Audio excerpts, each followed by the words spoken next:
This video is for the Smith & Wesson M&P. It's hopefully going to serve two purposes. The first one is to inform and hopefully give a second option of the takedown or the field strip of this weapon. The second one is a direct response to a user that goes by the name of juanriv01 or Johnny. The issue is the takedown lever, and in another video he compared the M&P with the Glock and essentially saying that this weapon needs to act more like a Glock. If anybody out there has that same idea, my best advice is to go get a Glock. If you want it to act like a Glock, go get a Glock. Every weapon is going to be designed completely different, and it's solely your responsibility to learn the design of the takedown of that weapon and to be proficient at it. The issue is this takedown lever. This takedown lever does not stay in the downward position, essentially making you fumble with the weapon, and you have to use all of your muscle and all of your might to take this weapon down. Smith & Wesson was definitely contacted supposedly, and their response was that that was the design of the weapon. Well, now there's allegations that it was just a mere cop-out. The idea is that this is a well-known flaw within this weapon, and this is why the weapon is going to fail, and that the easiest way out in having to fix that is to say that it was part of the design of the weapon. Allegations are that there are no springs, no pins, or no pressure put on the takedown lever itself. The issue lies with a burr that is on the takedown lever, which comes into contact with the guide rod and will not allow the takedown lever to stay in the down position. To fix that, you use a Dremel and a Dremel tool or some files, and you remove the metal. There is absolutely no reason why anybody needs to be removing any kind of metal from the takedown lever, nor any kind of other metal from this weapon, period. Removing metals from this gun can take a gun from a very reliable and predictable weapon to a very unreliable and unpredictable weapon just with the pull of that trigger. Thousandths of an inch from parts of this weapon, you can pull that trigger, and now you've got a weapon that went from reliable and predictable to an unreliable, fully auto, chaotic weapon. At the end of the day, if you don't give a damn about yourself and you want to take yourself out, that's your issue. But there's no reason to subject anybody else to your ignorance, and in my opinion is just selfish and just pure irresponsible. To address the issues with this gun, we're going to first start with the safety. I don't have any ammo in my reach, nor do I have any ammo in this room. Go ahead and safety check this gun. I'm going to go ahead and drop the magazine. There's obviously nothing in the magazine. Rack this a few times. There's nothing in the chamber, nothing in the mag well. My gun has already about 3,000 rounds through it. When I first bought this gun, the takedown lever definitely did stay in the down position, but after the break-in period, what you see is what you get. The takedown lever does not stay in the down position. Let's just make a quick visual. If I was to pull this down and stay in the downward position, this would definitely have to be free-floating within the frame. But now let's just say that I was in the middle of firing. We push pause, your slide comes back. Just within an instant, the slide or the takedown lever falls down. Then the slide comes back to a reset position, and because you're already in the heat of the moment, you go ahead and pull that trigger, and what happens? Catastrophic failure. Now, I haven't heard of any, nor do I know of any stories where that has happened to anybody. But the idea isn't to test that theory. The idea is to avoid any kind of injury or any situation such as that. I think the main issue is how you take the weapon down. I like to take this weapon down how I've seen a lot of people take their Glocks down. The Glock's takedown lever actually protrudes on both sides. It's followed up with the spring that actually holds it in the lock position so that it won't just fall down. Now, whether you are pulling it or you're pushing it, the idea is you've got to hold it in the down position before you release that slide and you're able to pull the trigger and remove the slide completely away from the frame. So I'm going to be using the same idea. I actually like going from the top of the weapon. One, because it's better leverage to drop that lever down. And two, I've got full control of the weapon, so I don't have to fumble around with it. So I reach around the front of the gun, over the top, I go ahead and actuate that lever down. I rotate the weapon towards the ground, in which I use my trigger hand and I squeeze the slide just a bit. It then releases the slide lock and allows the slide to come forward. And then it's just a simple pull of the trigger. Now the slide and the frame is completely freed from the weapon. I'm going to go ahead and do that just one more time real quick so you can see how easy and how effortless it really is.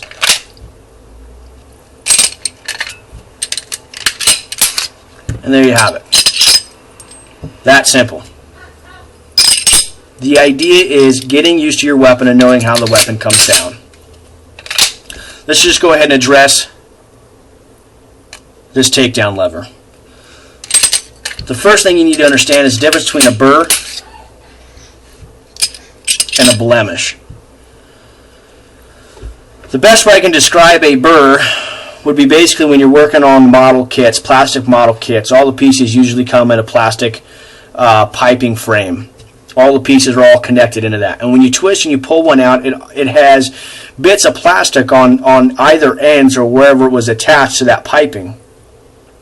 You would then just either sand it off, or you would just use an X-Acto knife and you just kind of cut it down and trim it back. That would be a burr. As far as a blemish is concerned, it used to be a small raise, a hump, or maybe even an indent. So there's obviously a major difference between what a blemish is and what a burr is. So what we're looking for in the takedown lever is actually a burr. So let's go ahead and give that a quick look. So I'm going to go ahead and remove the takedown lever from the frame itself. And we're going to go ahead and get a quick look at what this burr is going to look like. So supposedly the burr is going to be sitting right here in this area. Unfortunately, as I look at it, there is no burr. That would actually be a blemish. And I really don't care about the blemish. It does not affect the function of my weapon. So I really don't care about that blemish. Now, if you're one of those people who really care about that blemish, and you want to take care of that, and you want to take care of it the right way, I wouldn't use a Dremel at all. At your local store, just go to the section where they have the women's care products, and I got fingernail files. You can use these. You can use wet sandpaper for body paint for cars, and you can do it the same way. The idea would be not to lay your sand on there and just kind of go at it and sand it down. Going at it like this or doing what you're doing is kind of, grinding things down to a position that you like is either going to change the angle and you could really screw some things up, or two, you're just going to go down too far. What you do is kind of find a flat level or a flat position, and I would sit it on there and I would just drag it across. That way you know it's flat and it's going to stay flat. This may take you a couple hours, it may take you a day and a half. But at the end of the day, what you're going to get is a piece that is going to be done right, and it's going to be done nicely. So the other issue is that there is no spring or any pressure being applied to this takedown lever. And if that's the case, my question then would be, what is this? That piece right there, what is that? If that takedown lever is supposed to sit in here and it's free floating, I need to know what that is. Now, the issue I did have when I first bought this weapon is that when I did have it on completely down, the issue would be that within the frame, when the slide wasn't on there, that this would definitely just be kind of flopping around on the inside.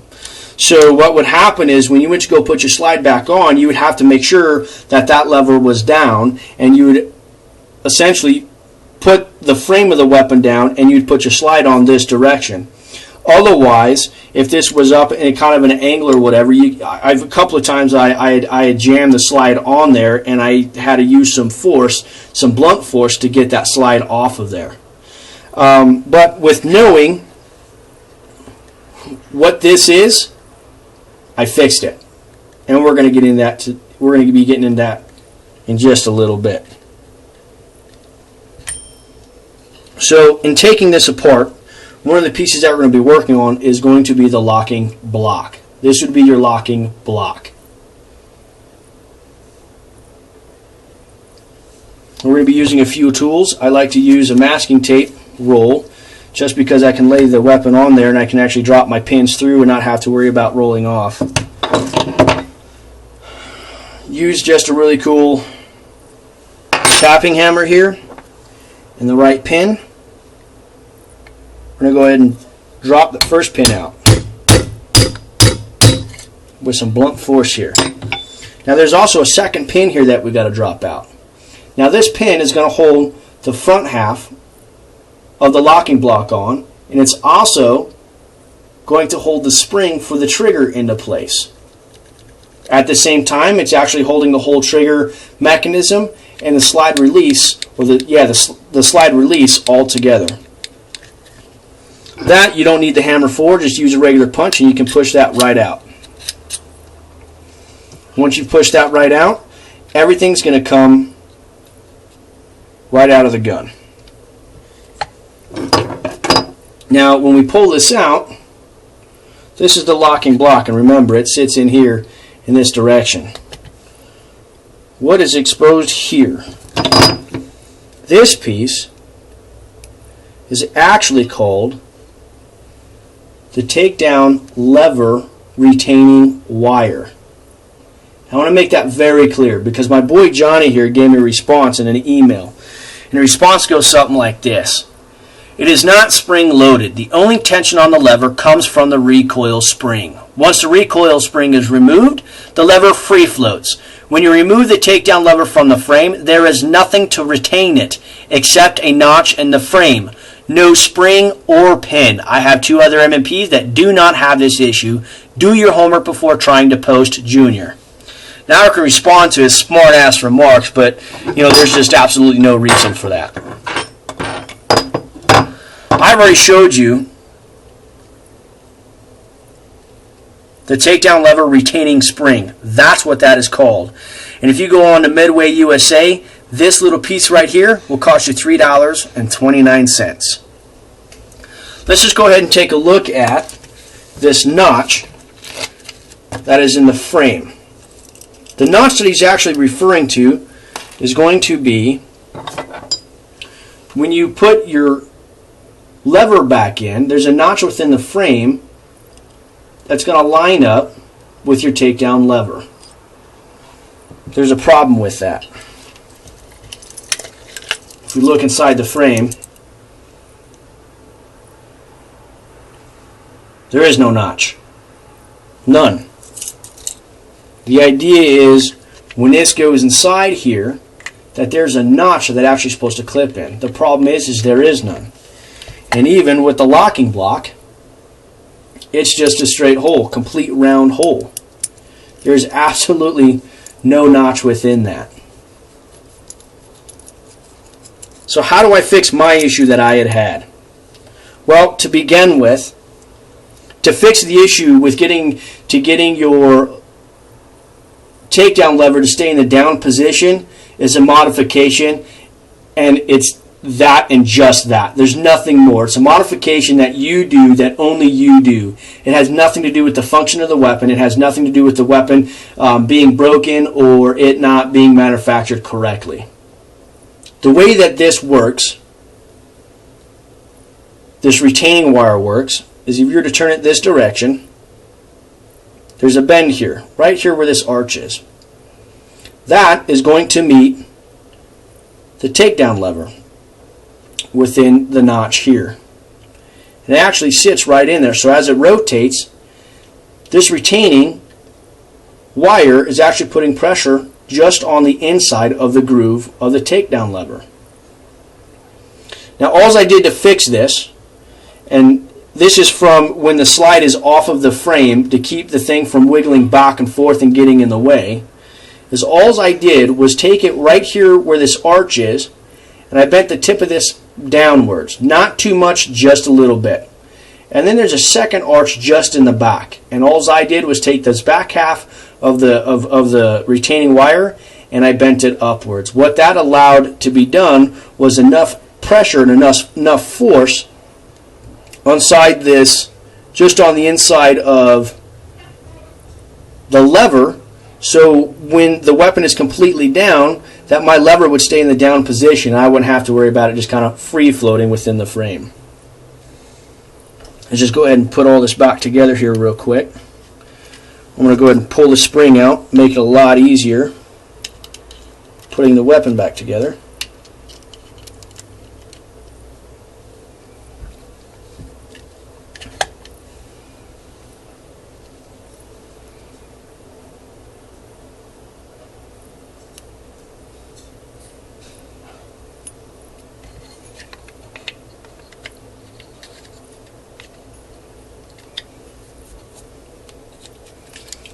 Now there's a spring on the slide release that actually interrupts this pin that goes in the front of the locking block. It actually blocks it from going in all the way. So all I do is I insert another punch and I wiggle it about, make sure we get everything lined up in there. Now I push it all the way in just to make sure I get everything lined up, but I actually back it out quite a bit. And as you look at your weapon before you do this, you'll know exactly what I'm talking about. Because your spring has got to go where that rod is going to be. Now there's going to be an open end on this spring. Open end being here and this being the closed end. The closed end is going to go in where that rod is going to be, and that rod is going to go right through that spring. This open end is actually what you're going to connect back to your trigger.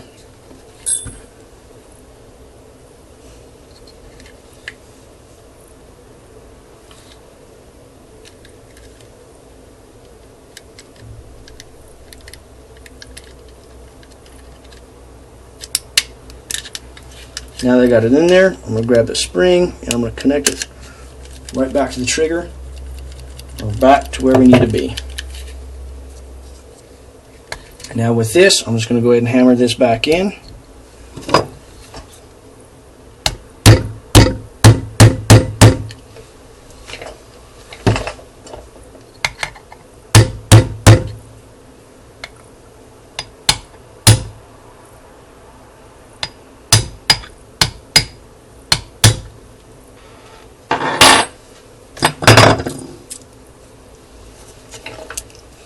Now, as far as what this groove is for, what this cutout is for, is not for a notch that's within the frame. You actually use your takedown lever as a tool. As you can see, your retaining wire is sticking out here.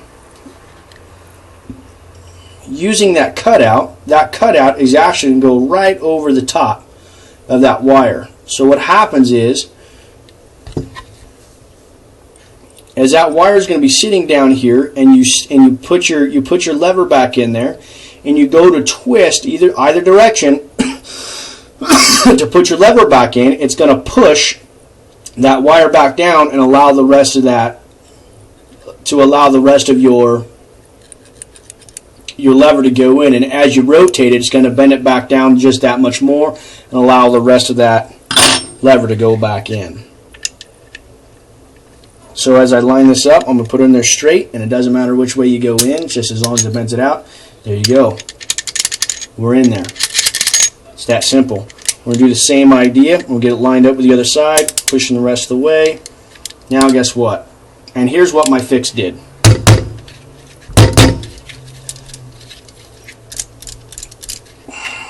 That lever's not going anywhere. And that lever's not going anywhere because of the small fix that I did.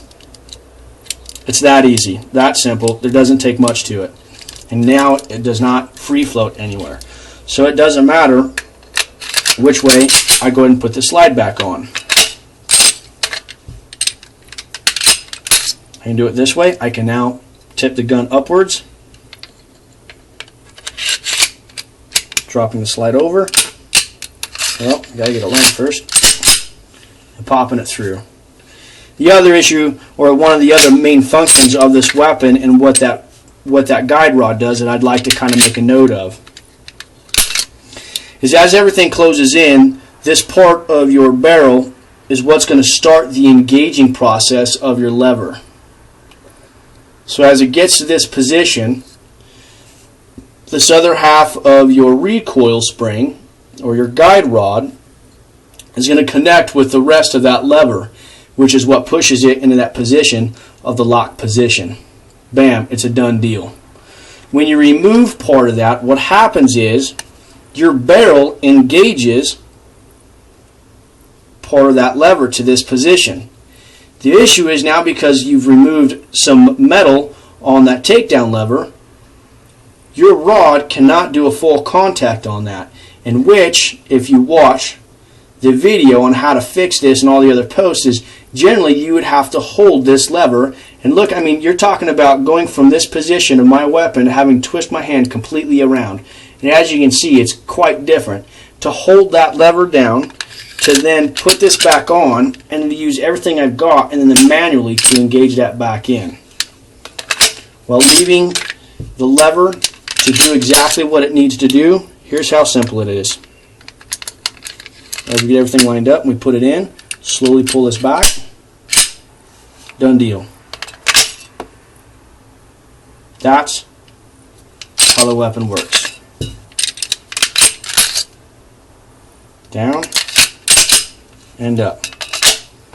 But if that's still an issue and you need a weapon, because obviously Glock's not it, where the takedown lever or the lock or the slide lock or whatever the weapon calls it, you want it to stay down in the down position, I've got a perfect solution. This one's a shout out to Johnny here. That is a Walther P22.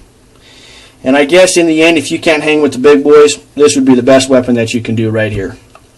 Reason being is because there is absolutely no spring whatsoever on this weapon. If you wanted to take the weapon down, you pull it in the back spot, and guess what? You pull the plastic pieces down. Because there's no spring there, there's nothing there, guess what?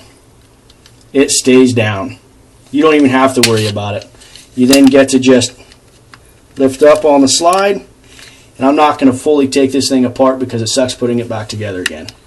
But that's the solution to that. So if you want a weapon where the locking, where your takedown lever or your locking slide lock or whatever you want to call it stays in the downward position, Walther P22. There it is.